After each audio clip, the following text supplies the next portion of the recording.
les troubles du comportement alimentaire, en particulier ce duo infernal anorexie-boulimie, dont je me suis beaucoup occupé durant ma carrière, sont pour moi une très belle illustration d'une problématique humaine fondamentale qui est que, au fond, nous pouvons très bien avoir peur de ce dont nous avons très envie, comme si on allait être débordé par son appétence.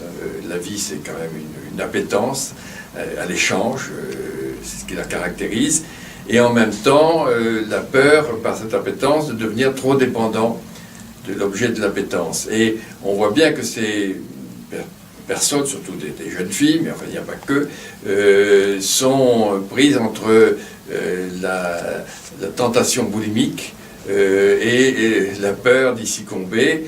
Et quand cette peur est trop grande, eh bien, ça aboutit à ce comportement strictement opposé. Alors il faut bien comprendre, je crois que pour faire une anorexie, il faut avoir beaucoup d'appétit.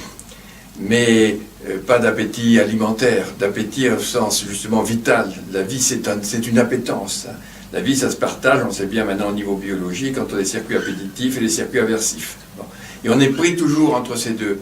Pour vivre, il faut aller vers l'autre, et pour vivre, il faut aussi se différencier de l'autre. Et ça, c'est des logiques paradoxales. Il faut admettre que la vie, c'est pas une logique binaire, vous allez vers les autres ou vous vous enfermez. Non, il faut à la fois vous ouvrir aux autres et en même temps rester vous-même. Et au fond, c'est ce dilemme que vont illustrer de façon caricaturale et parfois dramatique ces troubles alimentaires. C'est pour ça que je dis qu'il faut de l'appétit pour faire de l'anorexie. L'appétit, c'est la vie, c'est une chance, mais c'est un risque, parce que beaucoup d'appétit et peu de confiance en soi vont faire craindre en permanence que cet appétit vous emporte plus loin que vous vouliez, vous rende dépendant des autres, vous feront peur d'être décevant, pas à la hauteur de votre appétit. Vous voyez, c'est ces contradictions qui vont créer une angoisse, un sentiment de menace. Et je crois que chez les êtres humains, il faut savoir que, comme chez tous les êtres vivants, mais nous avec en plus cette conscience, d'avoir conscience de nous-mêmes qui caractérise l'humain, eh bien, dès qu'on a trop besoin de l'autre, qu'on se sent menacé aussi par ce besoin même, menacé sur son territoire. Je crois qu'on pourrait prendre cette expression. Je pense que plutôt que de parler de narcissisme, il faudrait mieux parler de territoire. C'est-à-dire que notre territoire, pour l'être humain, c'est devenu exponentiel parce que c'est tout ce qui fait sens à nos yeux, tout ce qui a de la valeur à nos yeux. Et donc, ça peut être aussi bien le club de foot que ses parents, mais son corps, son image. Et dès qu'il y a une inquiétude, on va avoir tendance à se protéger, comment? Bien, par des conduites restrictives, par des conduites de maîtrise, qui sont des conduites, je dirais, de l'ordre aversif, par opposition à l'appétitif. On va se protéger en se fermant.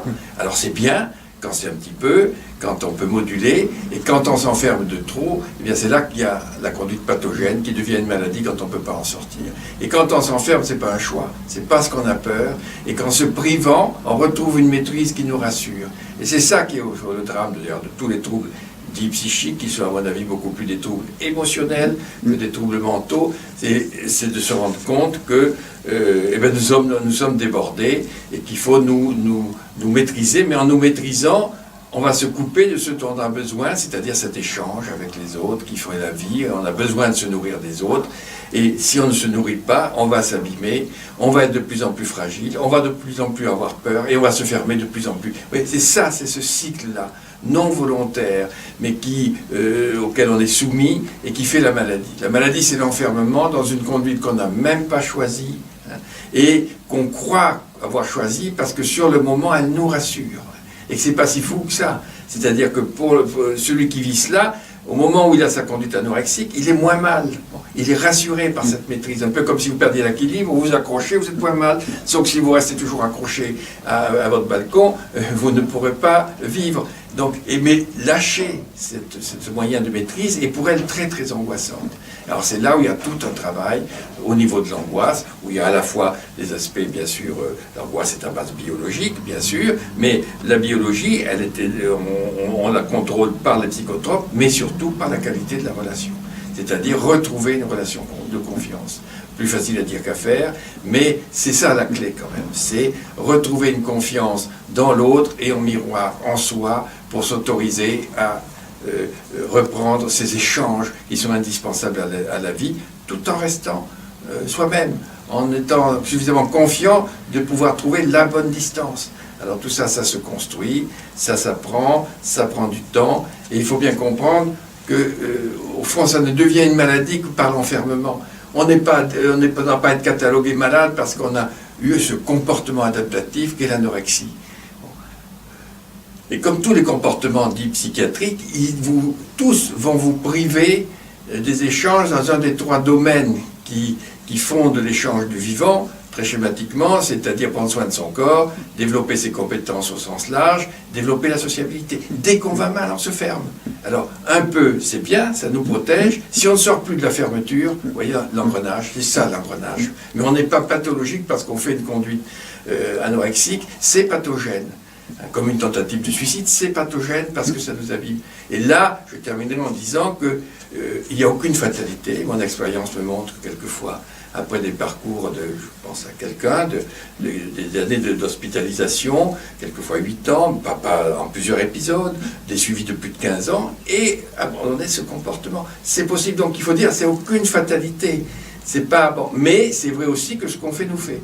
Et que plus on est enfermé, plus c'est difficile. Quand on a trouvé un moyen, au fond, de fonctionner pas trop mal, bien on aura du mal à le quitter. Donc c'est sûr que c'est important de pouvoir même reprendre pour reperdre, plutôt que de rester trop longtemps dans un comportement auquel il va être de plus en plus difficile de se détacher, mais qui n'est jamais, jamais fatal. Ça, et bien se dire aussi que, ouais, c'est pas juste, mais c'est pas fou du point de vue de la personne, puisque ça le soulage. C'est pas juste que pour se sentir moins mal, on soit obligé de s'abîmer.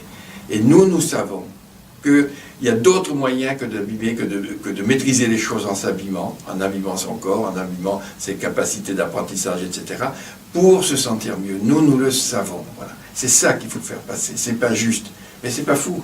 Hein. C'est pas fou, mais c'est pas juste. Voilà.